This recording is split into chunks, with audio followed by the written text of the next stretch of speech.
the sort of 5-step process. First, make your requirements less dumb. Your requirements are definitely dumb. It does not matter who gave them to you. It's particularly dangerous if a smart person gave you the requirements, because you might not question them enough. Everyone's wrong, no matter who you are, everyone's wrong some of the time. So make your requirements less dumb. Then try very hard to delete the part or process. This is actually very important. If you're not occasionally adding things back in, you are not deleting enough. Right. The bias tends to be very strongly towards, let's add this part or process step in case we need it. But you can basically make in-case arguments for so many things. And for a rocket that is trying to be the first fully reusable rocket, there's never been a fully reusable rocket. People don't understand. Like, this is like the holy grail of rocketry, 100%. Okay? And so you got to delete the part or process step, super important, and you can't like hedge your bets. That's why the grid fins, for example, do not fold down, because that's a whole extra mechanism that we don't need. And also, whatever requirement or constraint you have, it must come with a name, not a department. Because you can't ask the department, you have to ask a person. Yeah. And that person who's putting forward the requirement or constraint must agree that they must take responsibility for that requirement. Otherwise, you can have a requirement that basically an intern 2 years ago randomly came up with off the cuff, and they're not even at the company anymore. These things are often just way more silly than you'd think. Okay, so step 1, make your requirements less dumb. Step 2, delete the part or process step. If you're not adding things back in 10% of the time, you're clearly not deleting enough. Right. And then only the third step is simplify or optimize. The third step, not the first step. The reason it's the third step is because it's possibly the most common error of a smart engineer is to optimize a thing that should not exist.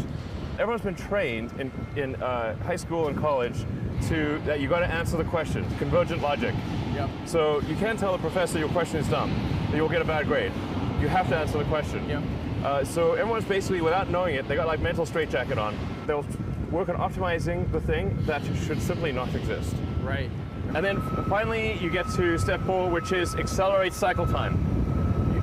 You're moving too slowly, go faster. But don't go faster until you have worked on the other 3 things first. Gotcha. You can always make things go faster. And then the final step is automate. Now, I have personally made the mistake of going backwards on all 5 steps, multiple times. Literally, I automated, accelerated, simplified, and then deleted. One example I've talked about before is like there were these like fiberglass mats on top of the Model 3 battery pack that were in between the floor pan and the battery. And it was at one point choking the battery pack production line, and I was like basically living on the battery pack production line, like trying to fix the line. It was like choking the entire Model 3 production program. So the first mistake was I like try to fix the automation, like make the robot better. So automating was a mistake, then accelerating was a mistake, then optimizing was a mistake, and finally I said, what the hell are these mats for?